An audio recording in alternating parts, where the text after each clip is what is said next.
And you are podcasting with Gary DeMar. Let's figure things out. Not surprising, Bible prophecy is in the news again. No matter what happens in the world, whether it's peace or war, you can bet your life on somebody out there is going to take either one of those and say it's a sign of the end times. And one of the people I saw just the other day, I don't know when it was recorded, by Jan Markle, and I've kind of dealt with her in previous articles and even maybe probably some podcasts a number of years ago. And she's one that kind of takes this position. And I saw her making the argument that any overtures towards peace in the world is a sign that we're living in the last days. But she said that we won't know any of this because the church is still here. That is, she believes in the rapture, that God is going to take the church off the earth before all hell breaks loose. And so what we're seeing in the world today is a kind of a mix of positions here. And so they're hedging their bets. If there's this proposal for peace, that's a sign that the Antichrist may be in the world today. And if wars are breaking out, well, that's got to be a prelude to the rapture taking place. And of course, given the dispensational system, there are no signs that precede the rapture of the church. And I'm not going to spend a lot of time on the whole rapture idea. I will say that there's not a single verse in the Bible where it says the church is going to be taken off the earth before, during, or after a 7-year period. And I repeatedly make that statement on numerous Facebook pages. Where's the verse that says this? I mean, this is the fundamental doctrine of the end time system, whether you're pre-mill, pre-trib, mid-trib, partial rapture, pre-wrath, or post-trib. It all comes down to the 7-year period, and what is the verse that actually says this? If this is a fundamental doctrine to a position, one would expect to find a verse that specifically says this. And so I always ask the question, where is the verse that says the church is going to be taken off the earth before, during, or after a 7-year period? And there is no verse. And they'll take me to Daniel chapter 7, but Daniel chapter 9, in order to make Daniel chapter 9 work, you have to turn all of that into, this is talking about the future Antichrist. There's going to be a separation between the 69th and the 70th week, and that 70th week is being pushed second by second, continues to be pushed in the future, which means there's been nearly a 2,000-year gap between the 69th week and the 70th week. There's a problem because in the beginning of the chapter, it talks about the captivity, and the captivity is for 70 years, and there's no gap between the 69th and the 70th year of the captivity. Why all of a sudden make this particular change? And they make this all about the Antichrist, who supposedly makes a covenant with the Jews, and then the Jews are all excited about it. This is the peace part of it all. And then he, of course, because he's the Antichrist, he changes, and then he breaks the covenant with Israel, and so there's the war part. And this is all going to be laid out in the future. This is instrumental to the position, and yet you won't find any of that specifically mentioned in Daniel chapter 9, verses 24 through 27. It's just not there. You have to read things into Daniel 9, 24 through 27 in order to make the case. So this is a huge, huge problem for all the so-called rapture positions. And you won't find anything in Matthew 24 that mentions anything about the Antichrist. In fact, Matthew 24 is all about that particular generation. And again, they have to manipulate Matthew 24, verse 34, by saying this generation refers to the generation that will see these signs. The problem with that interpretation is you have to add words to the text, but the preceding verse in verse 33 says it would be those in those days that would see these signs. Jesus had a particular audience in mind. The you refers to the people to whom Jesus was speaking. One fellow, after a couple of comments I made, decently asked the question, what's about the gospel being preached in the whole world? That hadn't taken place yet. And I told him, this is a very good question. And so I went through the typical argument that the Greek word that's used there for world is oikumene, same Greek word that's used in Luke chapter 2, verse 1. But a decree went out from Caesar Augustus, as the King James says, that the whole world be taxed. The Greek word there is oikumene. Luke uses oikumene more than any other New Testament writer, but you will find it in Paul's writings as well and in the book of Revelation. And oikumene deals with kind of a limited geography. And we know that why Jesus uses oikumene in Matthew chapter 24, it's the only time it's used there, because the idea of what Luke says in Luke 2:1 about the tax, that Rome could only tax as far as its jurisdictional legitimacy existed, and that is throughout the Roman Empire. As I've always said, Rome would have liked to have taxed more than that, but that was the essence of their power. That word means the same thing in Matthew chapter 24, Acts chapter 11, verse 28, where it talks about there was a famine over the whole oikumene. And you find the same thing in Revelation chapter 3, verse 10, which is crucial to understanding what's being talked about there. So all of these things, have to be dealt with biblically. And Jan Markell, this is by Michael Reagan, who had written a piece about her, and he wrote, one of the fundamental themes that runs through all her articles, that is Jan Markell's articles, is this: things aren't falling apart, they are falling in place. And he goes on to say, this observation is based on the many Bible prophecies that state that the end times will be characterized by apostasy in the church and immorality, violence, and chaos in society.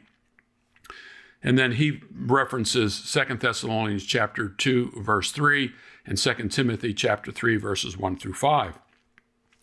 2 Thessalonians dealing with that particular generation. You know what restrains him now. This man of lawlessness was being restrained in Paul's day. The temple was still standing. The mystery of lawlessness is already at work. I deal with this in great detail in 2 chapters of my book, Last Days Madness, which is back at the printer. 2 Timothy chapter 3, verses 1 through 5, Paul is describing what was taking place in Timothy's day. And if you go down a little further in that chapter, it says, and they will not make further progress, for their folly will be obvious to all. Every generation could be described in the same way that Paul was describing what was taking place in Timothy's day. Do we think that what was taking place in the first century was without lawlessness, was without debauchery? I mean, come on. Paul deals in the Corinthians epistle, 1 Corinthians chapter 5, that there was this sexual sin within the church being what can I say here? Overlooked, if you will.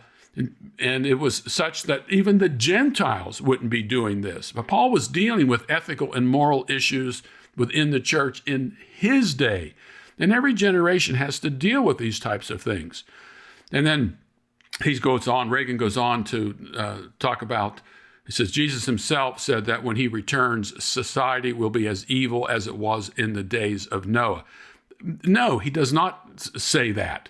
He was taking that story about Noah and he was applying it to that particular generation that was going on there. That particular generation was, in fact, an evil generation. Jesus described their generation. Listen to what it says. And some of the scribes and Pharisees, this is from Matthew chapter 12, verse 38. And some of the scribes and Pharisees answered him, saying, Teacher, we want to see a sign from you. But he answered and said to them, an evil and adulterous generation craves for a sign, and yet no sign shall be given to it but the sign of Jonah the prophet. What generation is Jesus talking about here? He's talking about that particular generation is described as an evil and adulterous generation. Because the sign is, in fact, from Jonah. Jonah was 3 days and 3 nights in the belly of the sea monster. So shall the Son of Man be 3 days and 3 nights in the heart of the earth. And the men of Nineveh shall stand up with this generation at the judgment and shall condemn it, because they repented at the preaching of Jonah, and behold, something greater than Jonah is here. Who's the greater one? Jesus is the one who is greater than Jonah. The queen of the south, verse 42, shall rise up with this generation at the judgment and shall condemn it, because she came from the ends of the earth to hear the wisdom of Solomon, and behold, something greater than Solomon is here. So, and if you go down to verse 45, then it goes and takes along with it 7 other spirits more wicked than itself, and they go in and live there, and the last state of that man becomes worse than the first. That is the way it will be also with this generation, this evil generation. And one other verse from the book of Acts, chapter 2, verse 39, for the promise is for you and your children. Now, that's the audience. For you and your children, not some future distant generation. The promise was for that generation and their children, and for all who are far off, as many as the Lord our God shall call to himself.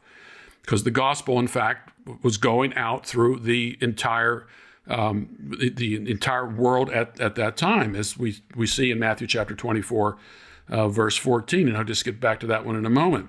For the promise is for you and your children, for all who are far off, as many as the Lord our God shall call to himself. And with many other words, he solemnly testified and kept on exhorting them, saying, be saved from this perverse generation. What generation is he talking about? He's talking about the generation that existed at that time. So to say that what's taking place today is somehow an evil generation, and that therefore that's a representation of the end of times, doesn't fit with what the Bible is saying, especially when you deal with the time indicators. And then Reagan goes on, he says, with regard to things falling into place, Markle has declared, Humpty Dumpty is having a great fall, but secular mankind cannot figure out how to put him back together. They think new elections, new laws, new treaties, and new regulations will fix everything. They are clueless that the secular path always leads to follow. And I agree with that. I don't disagree with that at all. But is that a prophetic inevitability? Because people have been saying this generation after generation after generation. Here we are still here. And then she goes on to say, we have passed the tipping point. Let's hang on a little longer and be salt and light and try to delay the decay. There are still some faithful shepherds in some of our pulpits. Nothing is falling apart. Everything is falling in place. More distress is coming. It will be heart-stopping and breathtaking. Judgment is upon us. And so at one hand, she talks about things are inevitable, and she says, now what we need to do is delay the decay. Please make up your mind as to what's going on here. So back to Matthew chapter 24:14. The gospel had in fact been preached, in answer to this fellow who commented, had been preached to that particular generation before it passed away. You see this in Romans chapter 1, verse 8. You see it in Colossians 1, 6, 23. In fact, the gospel had been preached to all creation under heaven, had been preached to all the nations as they were known then. First Timothy chapter 3, verse 16. Paul says the same thing in Romans chapter 16, verses 25, 26, and 27. So this is just typical of what we are seeing today. There is this preoccupation with the end times, and it's the same passages that have been used for centuries, and they miss the audience relevance, they miss the time indicators, and they take these passages out of context and apply them to today. Am I dismissing how bad things are in the world today? Absolutely not. I agree with Jan Markle. Secular mankind cannot figure out how to put him back together. But we as Christians know how to put it back together. And earlier in this article about Jan Markle, she talks about evangelism. I agree with that. But biblical application to how the Bible applies to every area of life is extremely important and is typically missing from people like these end-time advocates who really don't have any hope for changing anything. All we can do is delay. We can just delay things that are going to happen, but the delay of the decay is inevitable. And if it's inevitable, why are we delaying it? Let's not delay it and let's let's all just fall to pieces. And then the rapture will take place. And see, this is the problem that a lot of these end time prophecy pundits are dealing with here. And give you another indication of this, I received a book by Robert Jeffress. And Robert Jeffress is a good guy, understands changing the culture, but it's stifled by this preoccupation with the end times. And he says he has a book titled "Are We Living in the End Times? Biblical Answers to 7 Questions About the Future."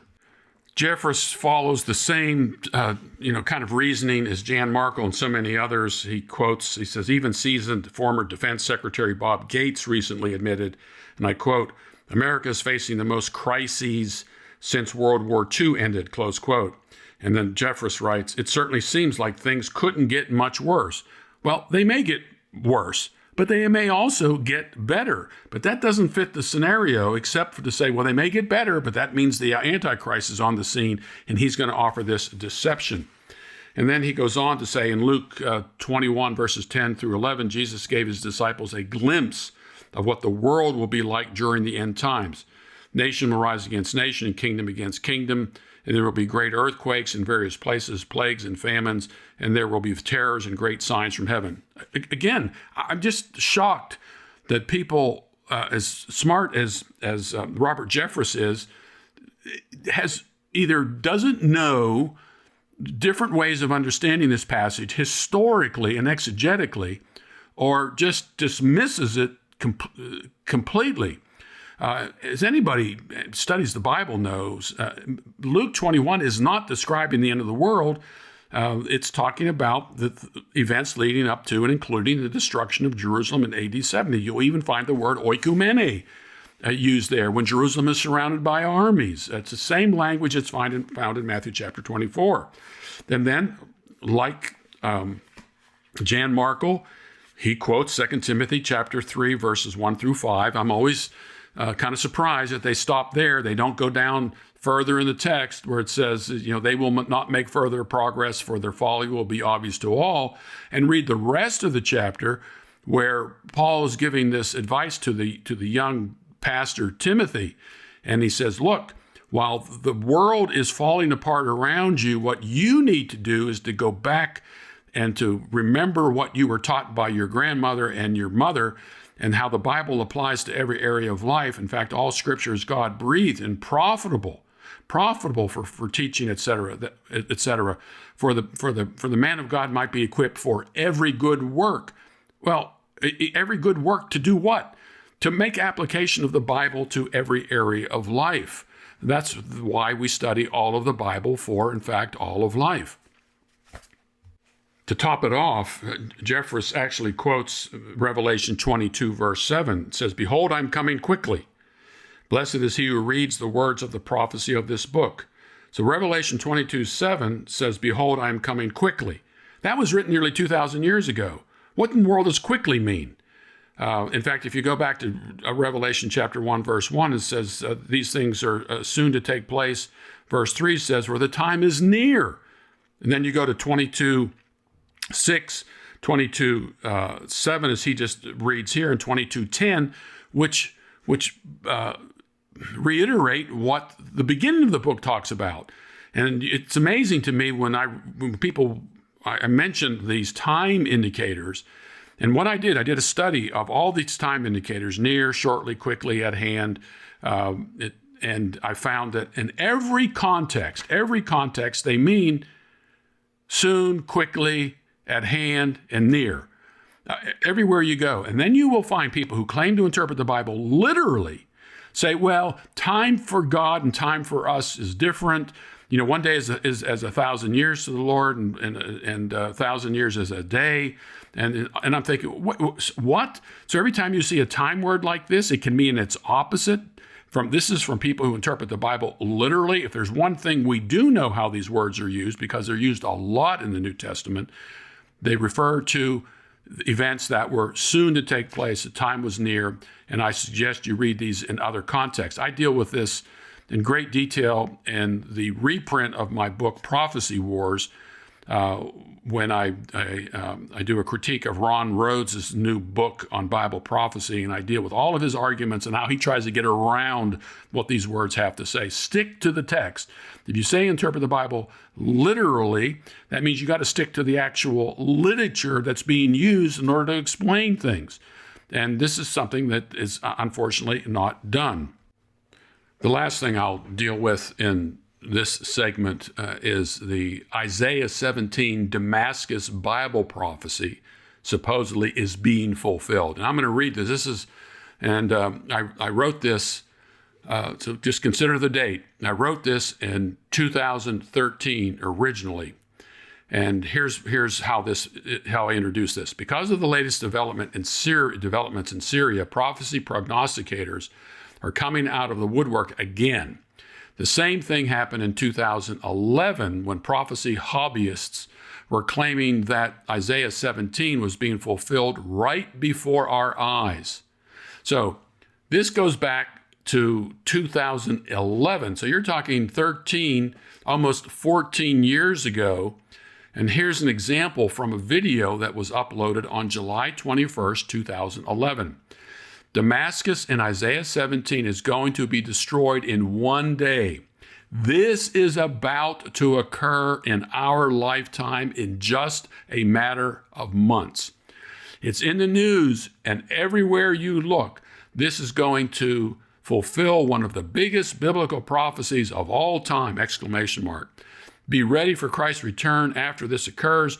I hope this gives you hope of his coming. Remember, this was written in 2011. And notice the time indicator that's being used here. Be ready for Christ's return after this occurs. I hope this gives you hope for many. This is about to occur, he says, about to. And even the Greek word mello is used repeatedly in the New Testament, and about to means, guess what? About to. Well, suppose this was 13 years ago. So anytime anything happens in the Middle East, people immediately take chunks of the Bible that were already fulfilled and make them fit their particular context. Now, and never learning and people forgetting, the claim is being made again in this day that the events prophesied in Isaiah 17 about Damascus were never fully fulfilled in history. And like clockwork, naive Christians are getting sucked in. And I had to respond to a number of people on dealing with this argument. And the topic has even gotten attention from the mainstream media. This is way back in 2011. Time magazine picked up on the story.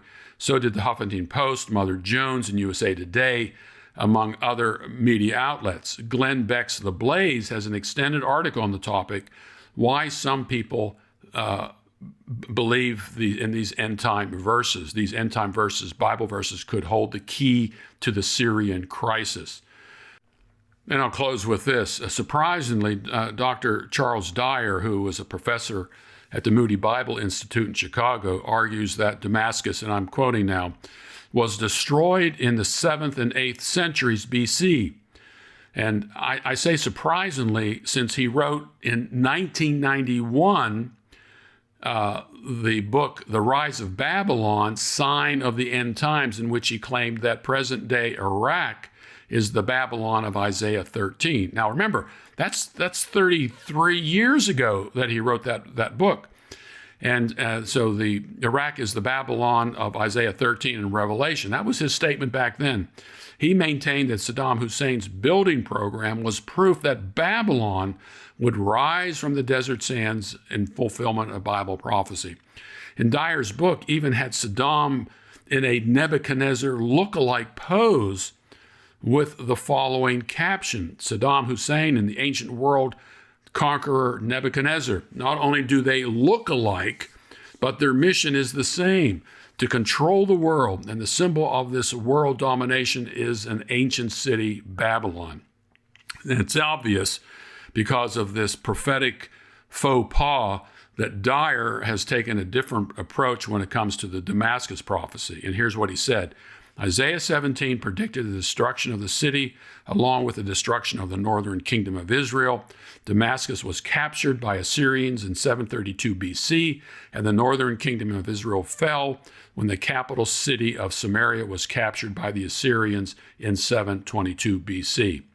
And 100 years later, the prophet Jeremiah also predicted the fall of Damascus, which had been rebuilt. He added, his message was fulfilled when the city was captured by Nebuchadnezzar of Babylon. In addition to Dyer, dispensational author Mark Hitchcock, who sees prophetic fulfillment in everything that's going on in the world today, makes a strong case that the Damascus prophecy has been fulfilled. Remember, these are dispensational authors who are saying this. But after offering a helpful critique of some speculative interpretations of the Isaiah 17 prophecy, Hitchcock offers this cogent commentary. Now remember, this is from a dispensationalist.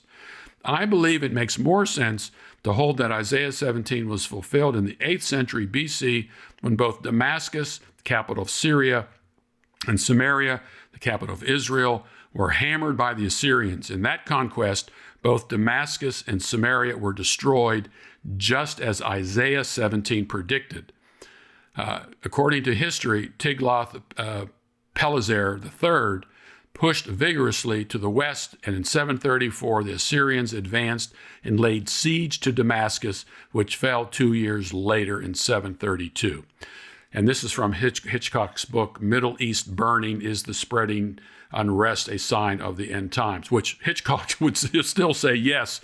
And it's unfortunate that Hitchcock couldn't leave well enough alone. At the end of the chapter, he writes, having said that about Damascus, I do believe that events today in Syria point toward the fulfillment of biblical prophecies that have not yet come to pass.